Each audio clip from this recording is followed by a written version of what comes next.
Good afternoon, and thank you very much for the introduction and for the renewed invitation. I will attempt to be moderately controversial because then we will make it through to the end of the conference without too much snoring.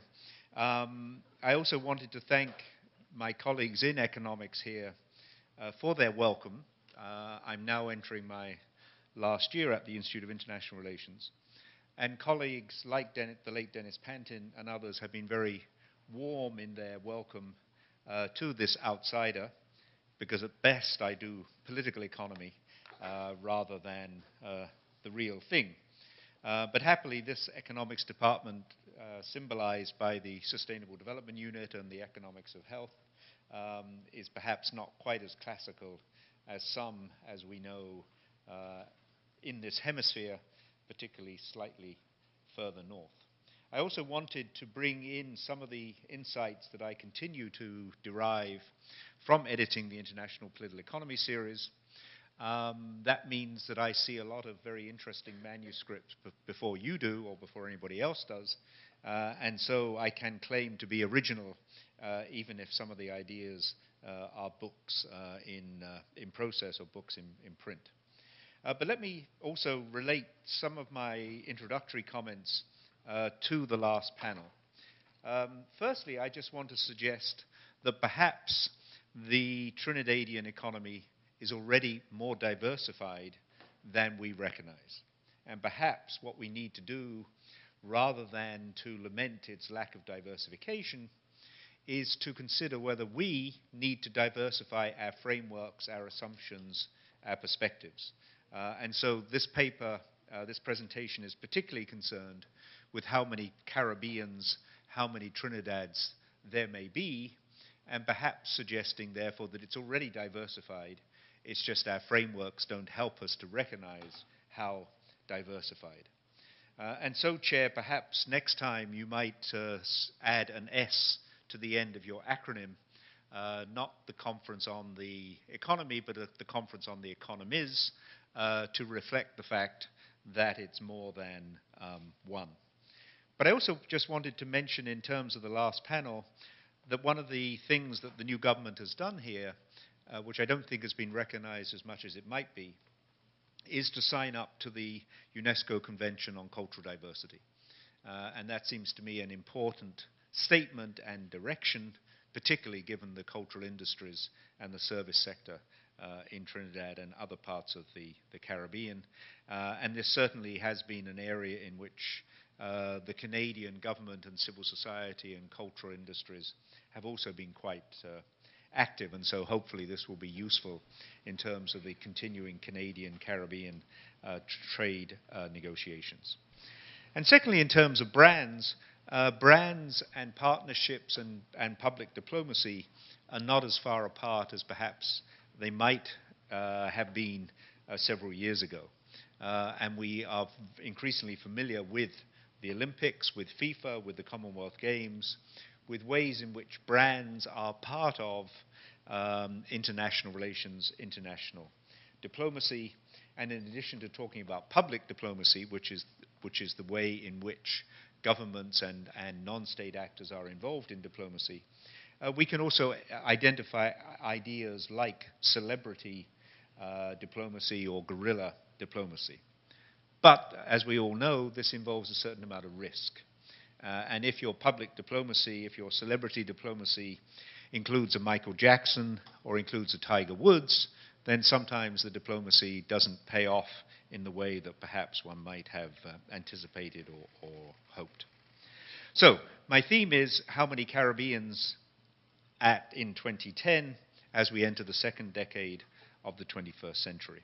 And there's a whole literature on whether small states are vulnerable, whether they're resilient, and also, of course, the degree to which they're informal and increasingly illegal, as well as formal and legal. And I've been increasingly impressed looking at the literature on the Caribbean with the whole development of the transnational framework, which looks at ways in which Caribbean societies, economies, technologies, ecologies, religions, etc., are in fact cross-border. That they exist, they relate to, they connect with Toronto, with New York, with Miami, with London, in continuous ways. So the whole phenomenon of transnational families, transnational civil societies, supply chains in terms of inputs and outputs, particularly into energy and particularly into industry, obviously increasingly crime networks, and governance responses. And the governance responses I'll come back to at the end, because it seems to me if one's talking about a regime for diversification, not only does that require a shift in terms of our perspectives or paradigms, it also means that we have to recognize that a variety of actors, not always compatible, will in fact be involved in making decisions and advocating policy directions.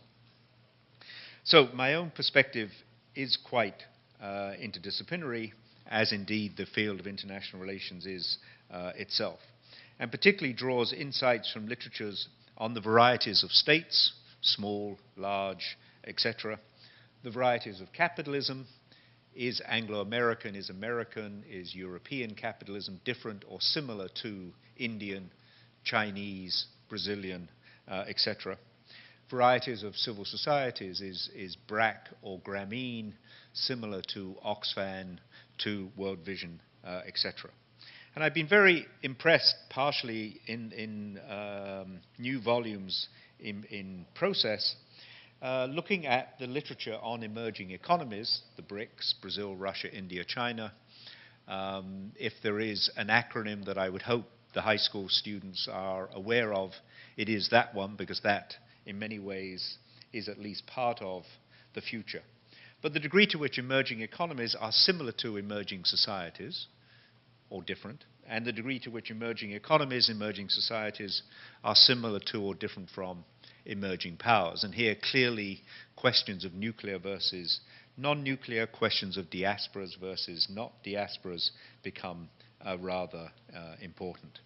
Because to conclude this page, it seems to me that there have been a variety of unexpected impacts in terms of globalizations and recent crises. And certainly living through the most recent crisis in Trinidad has been a very interesting experience, but obviously living through it in Jamaica would have been rather different from living through it in this particular, still relatively privileged oil and gas-based economy. So let me just go back to the question which we began to rehearse a little bit last evening, particularly in terms of the whole question of Vision 2020, that may, in a sense, become a nightmare rather than a vision, but still the question of whether Trinidad can become a democratic developmental island state within the next 10 years, what that means and how sustainable might it be. And that, as I've already said, seems to me to make us think through our own perspectives, our own assumptions, and particularly relate to the varieties of capitalisms and companies. And here, the discussion last evening about the Point Lizos industrialization program seems to me to be very important in terms of where the joint ventures, the forms of investment, the forms of technology, etc., come from. So there is a very interesting debate between, on the one hand, the notion of a developmental state, and on the other hand, the notion of a resource curse. And here, quite clearly, questions, unanticipated consequences of things like shale gas have destabilized some of the assumptions about 2020. And clearly, the development of liquefied natural gas and the Point Lizos industrial strategy have been important. On the other hand, other forms of transnationalism, gangs and guns, impact that direction. So which globalizations, what transnationalisms, and the degree to which the formal and the informal democracies reinforce each other. And certainly, it seems to me here, the recent election, the coalition here, as well as in other parts of the world, are important directions, and again relate to questions of what sort of regime for diversification.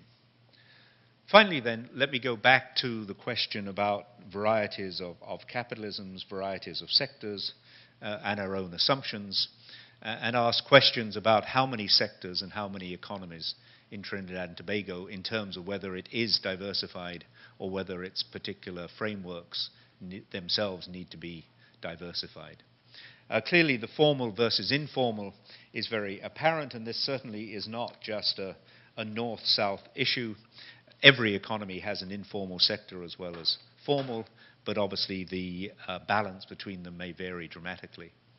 The chair mentioned my teaching in Umbarara and the road that passes through Umbarara from Congo going down through Kampala, Nairobi to Mombasa and the coast, in a sense is a very interesting process, because somewhere along that road the coltan, the gold, the diamonds, the timber move from being informal as they are extracted in Congo to being more formal as they are exported from East Africa. So the connection between the formal and the informal is crucial. Similarly, the connection between the legal and the illegal, and the national versus the diasporic. And obviously questions of migration, questions of diasporic communities, and particularly questions of diasporic investment, diasporic technologies, diasporic cultures are crucial in this kind of region. I also asked the question about whose governance, and this I think goes to the heart of questions about what regime in terms of diversification. Because governance increasingly involves a variety of sectors, a variety of interests, a variety of actors.